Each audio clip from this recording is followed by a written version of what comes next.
Mcwatt. It's my pleasure to welcome Tessa Mcwatt, the author of the memoir, Shame on Me, An Anatomy of Race and Belonging, and Dr. Alissa Trotz, who will moderate the discussion. Alissa Trotz is the director of the Women and Gender Studies Institute and director of the Undergraduate Caribbean Studies program at New College, University of Toronto, and her research interest draws on the Caribbean and its diaspora as a point of departure for exploring the wider resonance of questions that emerge from the incredibly complex site of colonial encounter that comprises this region. She also edits a weekly column in the diaspora in a Guyanese daily, the Stabroek News.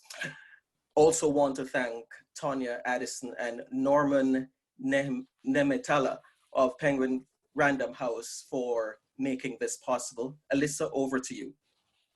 Thank you. Thank you, and Neil and Ita, Sojourner, and Tessa, it's wonderful to be here, and it's a great honor to be sharing this space with you and to our guests who joined us in the webinar and who are watching this on live stream. I see Tessa got a set of family join us on the webinar too, so you better perform well. I wanted to just open by introducing Tessa briefly. I'm going to invite her to open with a short reading, and then we're going to go into a conversation between Tessa and myself. She'll probably do a little bit of a read again. And in the meantime, those of you who have any questions, put them in the chat. And in the last part of today's session, we're going to put those questions to Tessa. So Tessa Mcwatt won a 2018 Eccles British Library Award to research this book. She's a professor of creative writing at the University of East Anglia. She is the author of 6 critically acclaimed works of fiction and has been nominated for the Governor General's Award, the Toronto Book Awards, and has been shortlisted for the OCM Bocas Prize. Tessa's parents emigrated to Canada from Guyana when she was 3, and she lives in London. I actually moved to Guyana from Canada when I was 2. And as I said to Tessa before this started, we have to come back and do this just for a Guyanese audience, because I have like a whole heap of questions that the rest of the world would probably find incredibly parochial. So I'm going to bracket those for the purpose of this discussion. We're here to, so Tessa is an acclaimed and prolific writer, but we're here today to sort of talk about this new book by her, Shame on Me, An Anatomy of Race and Belonging, which is absolutely stunning. I actually read it in one go. I couldn't put it down. It's been described by David Chariandi as one of the most moving and intellectually profound books of its kind, by Shuling Shua as a tale of our time, which is also timeless, by Jill Dawson, the author of The Language of Birds, as poignant, provocative, and beautifully written, by Priti Taneja as a book written by an author with compassion and courage that is deeply moving and urgent. And so with that, Tessa, I wondered if we could perhaps invite you to open with a short reading before we begin talking about the book. Thanks, Alissa, and thank you so much for having me, all of the people at the center for having me. I really wished I'd been there. It was earlier this month, but this is it's also really, really great. So I'm going to read from the first section, which is the book's divided into 4 sections: hypothesis, experiment, analysis, and findings. And I'm going to read from the first section, hypothesis. A young Chinese woman, so young, nearly still a girl, runs through a field of sugarcane. Her cotton shift is torn, her hair wild. There is fear on her face. My grandmother. She's escaping something terrible. Her legs are scraped by sharp stalks. Blood is dripping from her knee. I imagine her eyes are streaming with tears. She is running because in the countryside village of Demerara, British Guiana, she has just been raped by her uncle. I imagine my Indian ancestor as a strong woman, perhaps originally from Oud, modern Uttar Pradesh, who could squat easily, hunched over green sword-like leaves sprouting from emerging stalks. She is exhausted, pulling weeds out of unfamiliar soil in British Guiana. Thin, fragile from the 112-day journey by ship, she is lucky to have survived on a daily ration of beef or pork, suet, a biscuit, a few raisins. My Arawak ancestor is in a dugout corral on the Bora Bora River that runs through the Iwakrama forest. She paddles past a giant otter sunning itself on a tree stump. My Portuguese ancestor, perhaps from Madeira, arrives among the first free immigrants to the colony in 1835. In her small Hessian sack, she has hidden 20 delicate squares of lace that she stitched while watching her father haul his fishing nets from the sea. There's a rumor about my French ancestor, but she will never confirm for anyone in the colony that her father had a chalice and a silver ring with the hexagon pattern, the Star of David, hidden in his suitcase when he arrived from France. My African great-great-grandmother is lost amongst trees that don't know her name, don't speak her language, trees that have erased her. She can't find the path that will take her to the clearing. She is getting weak. I reach out to take her by the hand. My Scottish great-great-great-grandmother takes her last breath in East Lothian, and the book she has been reading falls across her chest. She never knows about the brown women with their hands in the soil. Thanks. That's really beautiful. Thank you so much. And I'm going to say a few words before I open up to my first question to you, Tessa, just as a way of situating some of what you just movingly read for listeners who haven't as yet gotten the book or who got the book and haven't yet cracked open the cover. David Cheriandi really described it beautifully when he said, you know, the subtitle of the book is An Anatomy of Race and Belonging. And he, I think, describes perfectly what you do, which is that he says that in this text you operate with surgical precision on the necrotic legacies of race. In a sense, you take apart or dissect the body into its component parts. So different chapters are titled Lips, Eyes, Nose, Blood, Bone, Skin, and Ass, in order to sort of tell a story of race, of the way in which the body has been biologized to underscore hierarchical difference in a world of deep inequalities, the kinds of inequalities that we're seeing today as we're doing this sort of virtual meeting in a world that is radically reshaped by the spread of the coronavirus and the way in which it is unevenly touching down in terms of its impact on people's lives, in terms of who can afford to be out of the house and who can't, in terms of the disproportionate fatalities among communities of color and Black communities in particular. And the reading with which you began, the hypothesis, in a sense, sort of opens with, I would say, the institution that is at the heart of your analysis and book, which is the plantation. And you sort of movingly describe it as when you say, I am a song of sugar. You know, the am, the present tense, signaling that the plantation legacy continues to be with us. It doesn't just haunt us, it is a material and psychic part of our everyday lives. And in a way, the way in which you opened also reveals to us what the cultural and literary studies scholar Lisa Lowe describes as, in her recent book, The Intimacies of Four Continents. And how the Caribbean is this space that, you know, the philosopher C.L.R. James talks about the Caribbean as the earliest laboratory of modernity. It was this space of industrialized or extractivism on an industrial scale, a space that transplanted and brought people together from across the world. And we see that in terms of the ancestry that you sort of lay out in the hypothesis. I guess having said all of that, my first sort of question to you, or the first thing I wondered if I could ask you to reflect on for our listeners, is if you could begin with that moment in the book where you talk about when you first knew you would become a writer, which is when that question was posed to your child self in the classroom. What?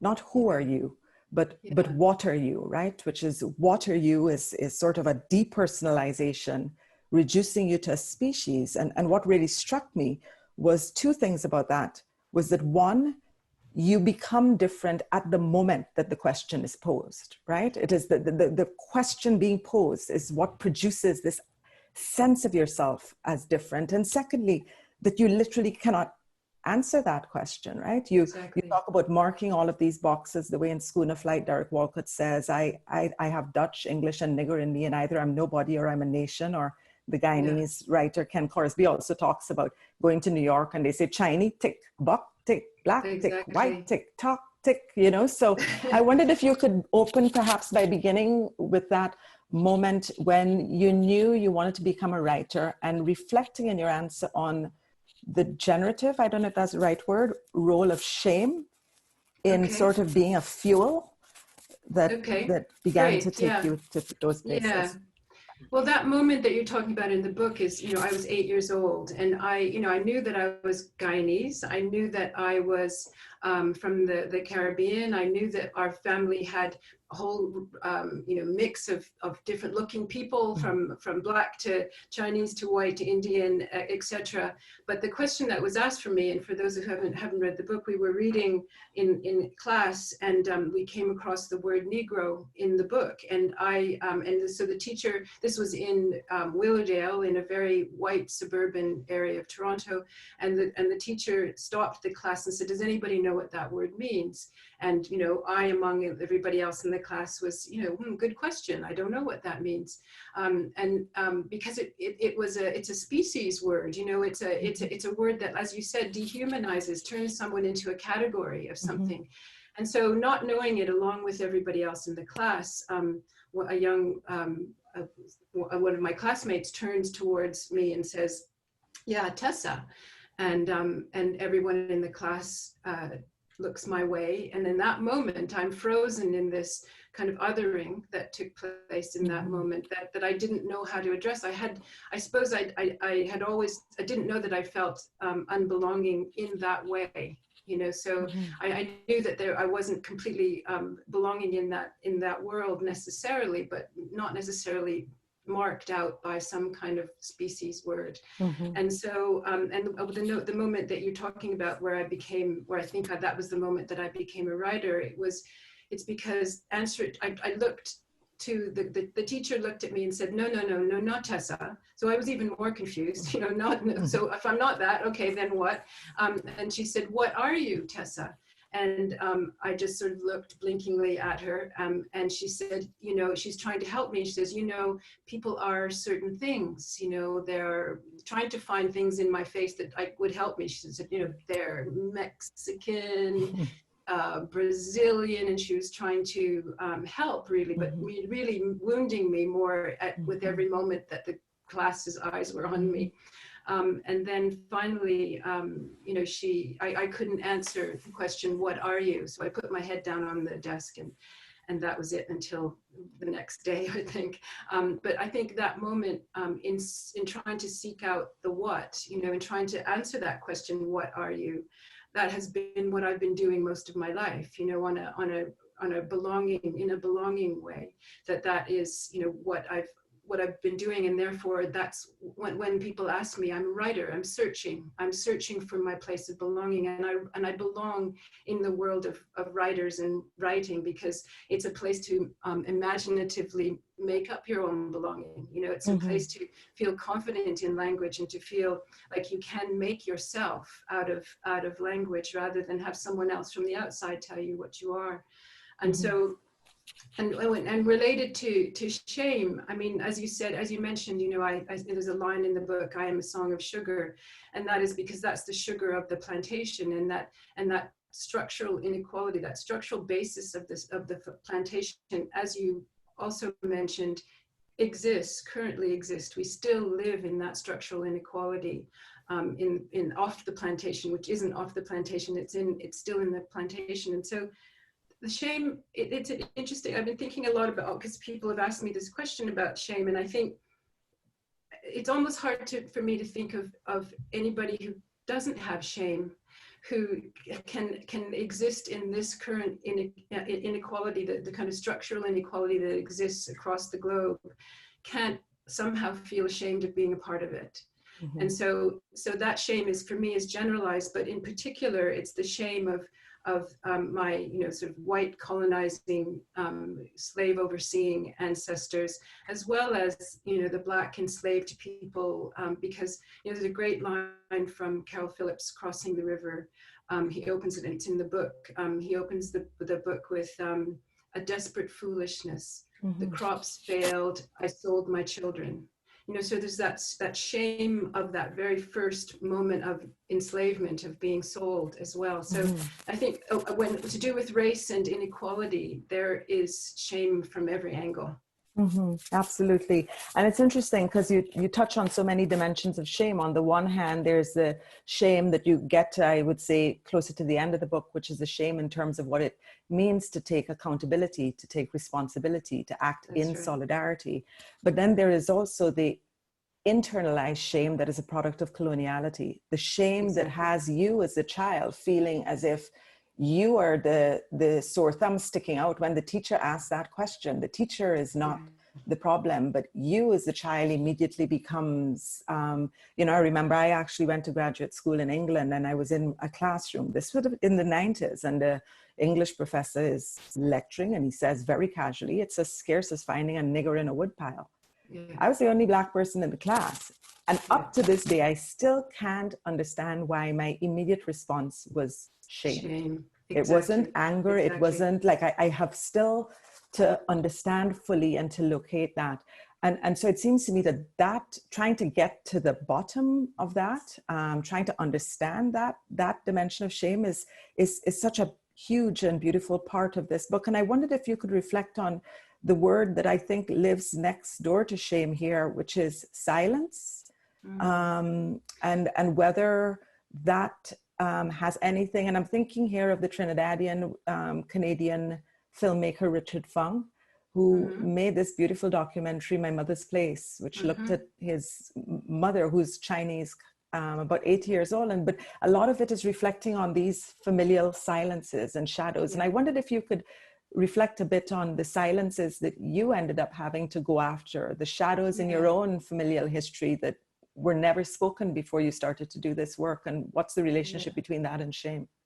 Yeah, really good question. I mean, the line that I follow in terms of my the imaginary heritage that first section was about, that the only person I actually know in those hypotheses is my grandmother, but the others are imagined women that have not been a part of the family story, have not been, and the way that I found out anything about the Mcwatt line was not just through stories in the family, but when I started to do this book, I went to ancestry.com, and I can trace the Mcwatt name, but that's the male side, the male lineages. So all of the female sort of sources are silent, and it's particularly that kind of first African great grandmother. We don't. There's a shame, as I talk about in the book, in the Guyanese hierarchy of social status is very much plantation based. So you have the white planter class, and then the Europeans, and then the Indian and Chinese, and at the bottom, well, not even at the bottom, but also outside of even the plantation, you have the indigenous people, of which my family is as well, and then the enslaved people from Africa. And so it's that part of one's heritage in Guyana isn't something that people make or did make a lot of when my parents were there. So, and when we were there and we were born. So there's a kind of creolization, which is a kind of looking towards the center, the shared thing, which is a kind of European British sharedness. There's, the language and all of those things in the mix of Guyanese culture is it leaves all of the other parts of oneself on the outside. And I think that there's a striving to be free of all of that. There's a striving to be outside of all of what that means, and yet that freedom only comes to one of the things I talk about in the book is that all our notions of freedom come from Enlightenment thinking, and the same time where Rousseau's talking about liberty, people are doing race science in order to enslave some, people who aren't considered human and therefore not considered able to be worthy of that freedom. And so it's a real paradox, you know, that we have this notion of liberal ways of being and being free. I mean, but that freedom is only on the backs of other people. Absolutely. Certainly was what the plantation was about. Because it's a freedom that is still structured by a dominant way of thinking, right? It's a freedom within the context of white supremacy. And what you said there just sort of reveals the fact that this shame is not coeval. It's not sort of equal. And so the story of your great-great-grandmother who was African is a story that can't even be spoken, right? Because at the root of this, we're talking about a fundamental anti-Blackness that is not just specific to Guyana, but is global and diasporic. And you pick up on that so beautifully in so many other parts of the book, and the strange cruelty of this in the context of Guyana. I had to laugh at that story where you go to Guyana and you end up in Mabaruma. For folks who haven't read it, I hope you can follow. So Tessa ends up at a little airport, and she finds out in this indigenous community, there's a doctor who carries the surname Mcwatt. But it turns out that doctor is Black, but you never actually manage to meet him. But then you end up at the airport, and the immigration officer, who has no clue who you are, looks you up and down and then says, "Are you from New Amsterdam?" And it turns out that he assumes you must be a Mcwatt. And that's such a familiar story. It would not make sense here in Canada, for example, but this idea that people could read your face or find a familiar kind of kinship at the same time that these cruelties of race still sort of exist. And so I wondered if you could sort of reflect on the way in which that shame is uneven in terms of both the anti-Blackness, and what that means for folks who are lighter skinned or have better hair, so that freedom can mean you escape from that, and also how that shame has a particular sort of relationship to indigeneity that you talk about later in the book, that you come to reflect on in Canada, but then also relates to your own ancestry in the context of Guyana. And for listeners who are not familiar with Guyana, there's an interesting and really telling but cruel thing when someone is mixed. There's a very casual thing that people will say if you're indigenous and mixed with something else. A lot of people will say that person is Buchan people, meaning you have everything in Guyana. So Tessa could be described as someone who's Buchan people. Well, Buck is the racist term for Amerindian, but the very fact that you would say Buck and people suggests that indigenous people are not people, or they have no civilization, or they're primitive, or they're pre-modern. So you know, I wondered if in this context, the shame in terms of Blackness and indigeneity really operate at a very sort of fundamental level, and I picked that up in the book. Absolutely, because as I was saying, that the central image is the plantation, and you know, so my family, being mixed race, being light skinned, essentially had a certain amount of power, and movement and freedom that those on the you know, with darker skin or indigenous people didn't have. I mean, the indigenous people weren't even part of the plantation. They were those who were left after the slaughter, you know, before the sugar trade, you know, were kind of so marginalized to not even be a part of the society. And so, you know, I guess your question about the shame, one of the things I talk about is living in the plantation house, because there's a very clear way of looking at the plantation as, you know, the lighter skinned enslaved people were the ones who were house slaves versus the field slaves. And so, you know, coming from a kind of mixed background, I belong much more in the house, or I functioned as someone in the house versus in the slave, and that gave in the field, and that gave me huge privilege, of which I feel ashamed.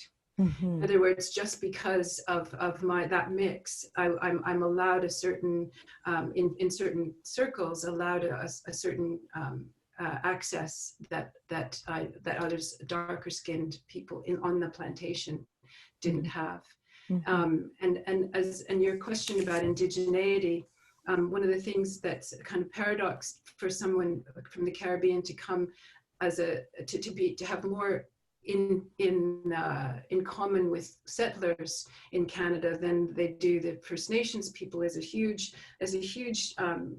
paradox and mindfuck, excuse my language, given that it's not, it's not, we came to a place that wasn't even the people who it wasn't the land of the people who allowed us to be in. And so it's quite again, it's that where do I belong, whose sort of sense of place can I inhabit here as a person in Canada. And feeling outside of the, an outsider in any case, belonging in any case, to be an outsider amongst other outsiders is a very complicated state of mind. And we'll sort of get, I'm going to ask you to sort of do another reading and then maybe ask a question or two that allows us to see how you attempt to sort of move through. So a huge part of the journey of this book is really attempting to, well, it's interesting. It's attempting to think about, it's not an attempt. I would say that this book is not an attempt to answer the question, what are you? The book is actually an attempt to understand the stakes of that question. What are you? In other words, where does that question actually come from? What kind of history, what deep injury does it inflict? How might we shift its terms? So answering the question is to live with the form and within the terms of the question. And in fact, I would suggest the book refuses the terms of the question and instead turns it back on the questioner to say, well, let's think about the stakes. So what we've been talking about are those stakes. And the last stake I want to pick up. So if one was shame, one was silence, I wondered if I could ask you to think about the third one for me, which came out, was sex. It's no accident that you open with the women in the hypothesis. And it's no accident that you open with your grandmother who's experienced rape, or that we would have to think about questions of consent, the conditions under which you end up as what you describe as a miscarriage of colonialism. So, if one were to think that there was a chapter called womb, I wondered if you could sort of reflect on sex. I would say sex, shame, silence, sex live really closely to each other. Yeah, I didn't think about a chapter called womb. That's not a bad idea. Well, I think the sex comes in. I think ultimately the book is about power, and it's about who has power to tell the stories that either create race or create that subjugation of that I'm talking about, that you've just mentioned in terms of sex, and that the rape and the miscarriage. And so it is about these, and violence is about power and who has the power to perpetuate it, but also who has the power to look the other way when it's taking place. And so I think if I could group, race and sex together that way, it's about who has the power to tell those stories and to control bodies. Absolutely. Excellent. Yeah. Tess, I wondered if I could ask you to perhaps share the second part. Yeah.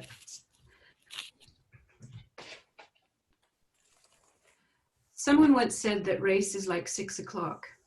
That specific hour that doesn't actually exist, but we agree upon it as a fixed point in the day, a social idea, both real and a construction. To deal with the idea is easy. I can dismiss it, demonstrate its absurdity by invoking the speed of light and the déjà vus and time warps of my own experience. Just like 6 o'clock, the biological makeup of a human being is not a prescription for how to perceive that being. Time is mysterious, and we've all experienced its tricks. We don't have to agree that a day is divided into hours, but most of us go along with it. To deal with the real aspect of 6 o'clock, to have to make appointments and not miss flights, and the real aspect of race, to ask myself who I am in the face of pointed, perpetual anti-Black violence and discrimination, is a different kind of challenge altogether. I spent most of my early life feeling I didn't belong anywhere, which paralyzed me personally and politically. That feeling was a product of the plantation. It served to divide me from myself and from others with whom I belong in action and in resistance.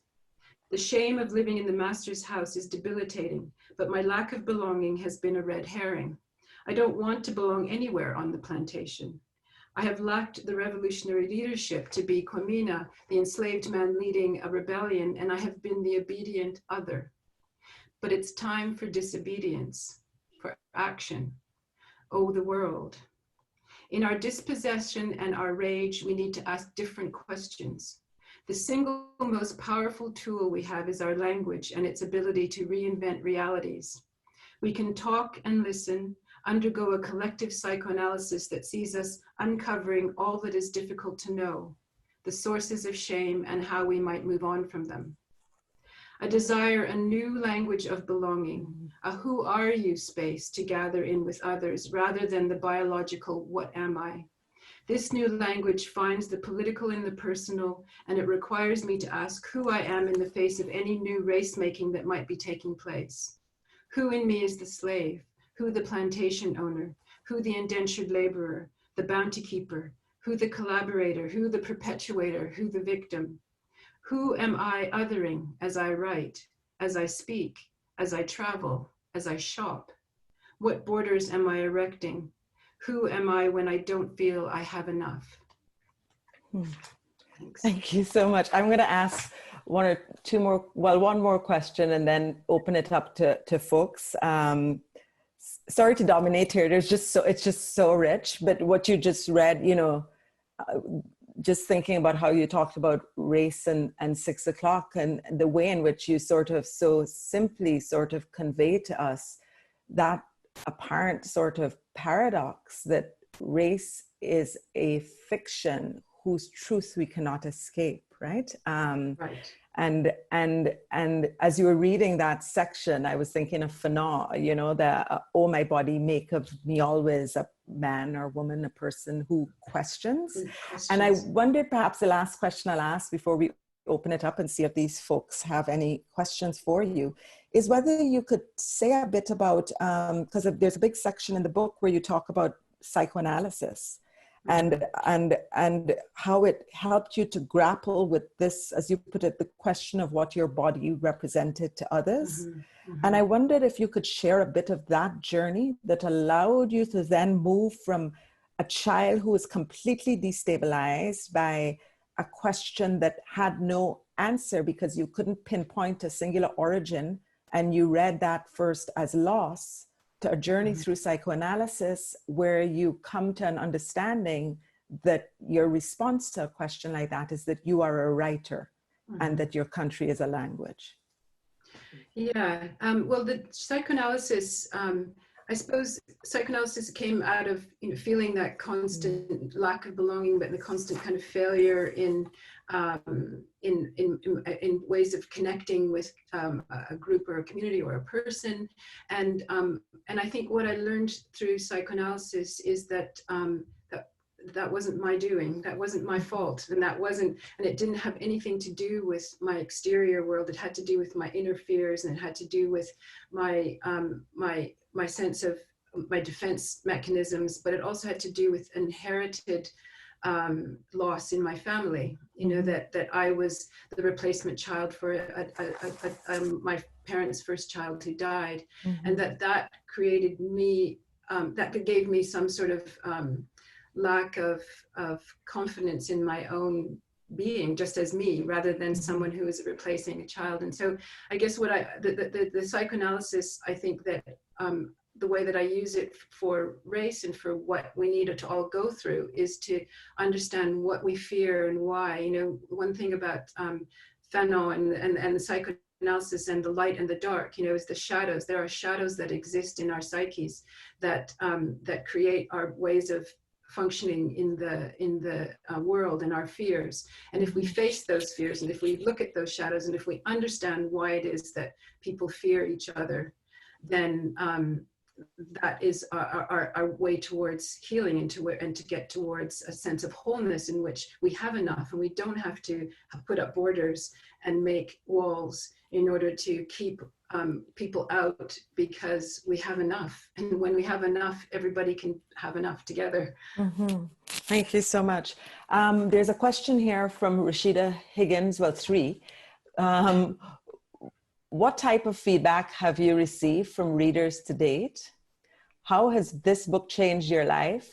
And are you coming to Toronto in the future? She used to live here, so she's coming as soon.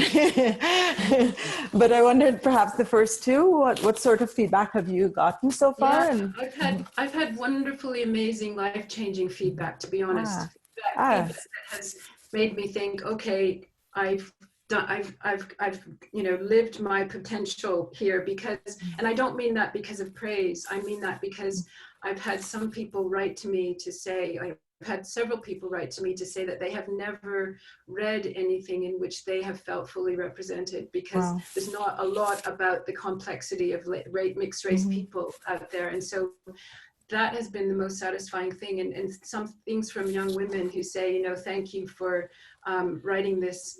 I didn't know how to articulate my depression, and I didn't realize that it had nothing to do with me.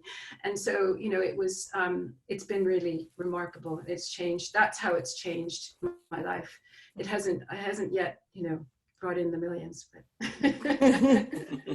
Thank you. That's great. I think indeed, what's amazing, like you, my mother's Chinese, my father's Black. I've always only ever been raised to think I was Black. My mom, from the time we were, can remember, we were always only ever told we were Black. What I really love about your book is that you talk about mixed race without at all shying away from the complexities of racism, of anti-Black racism, of anti-Indigenous racism, the way in which you don't make it some sort of, oh, here I am, I'm a hybrid and everything, I'm therefore the perfect sort of post-racial subject. And I think that's really important, the way in which you're always sort of grappling with your privilege, always trying to gesture and reach for something else, always trying to find new forms of affinity and kinship that are based on a politics of solidarity that recognizes these inequalities. So it's not that kind of mixed race, lovely hybrid, multicultural model at all. And I think perhaps that's why it resonates with readers so much. Yeah, no, I think that one of the issues around the topics in the book is that, the idea that we're a post-racial society is absolutely an illusion, and has been for, forever, but that's been highlighted most recently in the last couple of decades. But that I think one of the issues around shame is that I believed that, in the 70s and 80s, I believed that I was part of something different and new, and that it was becoming a post-racial society. And that's, I do have shame around that, that I didn't, fight those anti-Black issues earlier in my life. Excellent. I'm looking to see if anyone has any other questions for Tessa. I'm going to take back time at the end to ask you one other question, but while we're waiting for folks, I suppose there's a really lovely encounter near the end of the book where you describe yourself as a symphony, having come into contact with a scientist. And I wondered if you could share that with the audience, particularly we're living in a time of a virus and transmission and intimacy, and intimacy is being read now as dangerous, as, so, but there's another way in which you sort of urge us to gesture towards another kind of proximity with this language of symphony. And I wonder if you could share that story with the audience. Well, first of all, the idea of the virus is really interesting to me, and the fact that we're now separate and we're now not able to, be in intimate contact, because we are already intimate in our backgrounds, because apparently 8% of all DNA is viral DNA. So with this virus, we now all share more DNA than we used to. But so this idea that we are all, and it's not as simple as we're all, one. We're all many things. And I worked with a particle physicist on a project that I do, which is called City Life, which is a loneliness project that's action research that is about connecting young people and elders in a community to tell stories and share stories. And this scientist was part of the project that we were doing with the Wellcome Trust. And he looked at me, I asked him to explain particle physics to me. just in a sentence. And he looked at me and he said, well, you're a symphony. And I thought, okay, great. Maybe he's thinking about, that song of sugar, and he doesn't even know, hasn't even read the book. But then he looked again, the person beside me, he said, and you're standing beside another symphony. And I guess what he was getting at was the complexity of vibration in that material, that matter that we break down race to is actually far more complicated in terms of vibrations. That it's not even particles, it's not even viruses, it's actually light and vibrations that we are all made up of. And so for me, that was such an inspiring, wonderful way of thinking about what we all are. Symphonies kind of playing against each other. Vibrating, yeah, and vibrating. Producing amazing music. We're coming close to the end, and I'm Greg Mcwatt says, Tessa, your 86-year-old mom is listening on my cell phone and says hello. So Tessa's mom lives in Canada, and in the book there's this beautiful story where you're leaving Canada and your mom's weeping and you're weeping, and that is actually a perfect, that's a perfect place to end this, because the last question I was going to ask you, which is perhaps a question for you, but maybe to answer to your mom. Oh my gosh, all of the questions are coming up here now. Okay, I'm going to ask one more question so that Tessa can gather herself, and then I'm going to end with this question for Tessa to address her mom. So Rashida, if you don't mind, because we are running short, I'm just going to ask Kaneen's question. Ken from Nova Scotia, how does this impact intergenerational trauma? That's a really great question. How does it impact? I don't know, but I think what's important to think about is that this continuum of the question, what are you, and this continuum of the plantation, that we are currently still living in, is shared by my mother, her mother, all of these generations that are facing it. And I think the new generation to refuse the question, to refuse the structure, to get off the plantation is a really important step forward. Excellent. I'm going to find nobody allowed to put up another question, because I'm going to now ask Rashida's question, because you're there and then we're gone, and it's because of how you answered just now. So thinking about the legacy of the plantation, Rashida's question is whether you could speak very, very briefly on COVID and the Caribbean Black community now in the UK.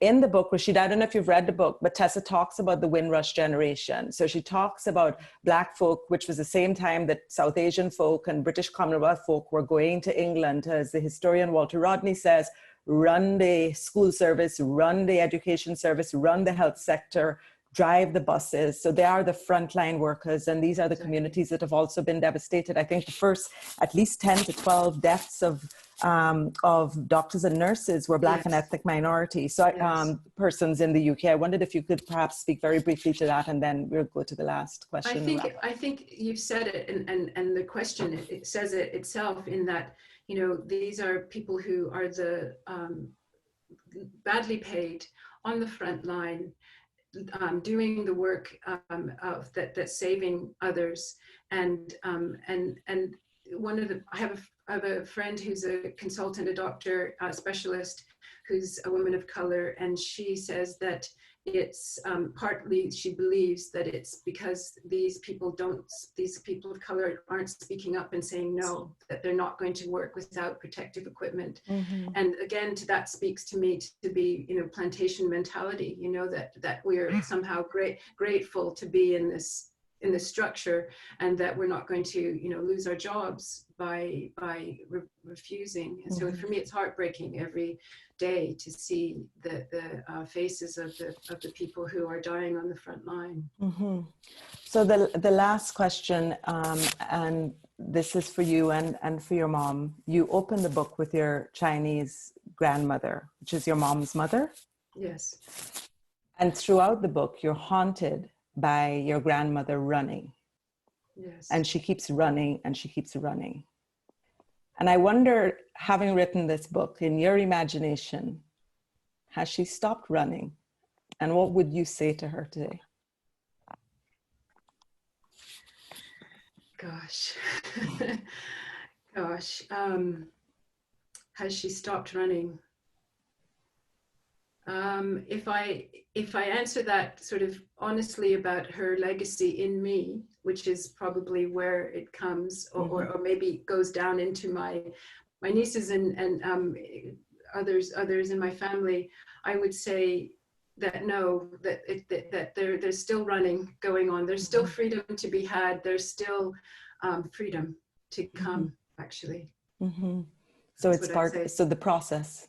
Yeah, it's a process, and that people, you know, as brave as my mom, hello mom, people who are as brave as she has been her whole life, and even now living isolated alone in her house, day upon day, with only her own company and phone calls from me and from my brother and sister. She is setting a wonderful example, proud, brave, courageous example, and I miss her. Oh, my mom is in her 70s and living on her own as well in Guyana during this time, and a time where we're not sure when we'll be able to travel again to see our folks, those of us for whom displacement is an everyday experience. I want to thank you for spending this almost hour with us, and thank all of our listeners. This has been absolutely wonderful, a privilege and a pleasure to meet you, Tessa. I want to redo this for a Guyanese audience, where I can ask you questions and we don't have to translate them. But this was just an absolute privilege and pleasure. Thank you. Thank Ita, Sojourner. Thank you. Thank you, everybody. Bye, Tessa's mom. So much. Bye. Oh, bye, mom. Thank you. Thank you.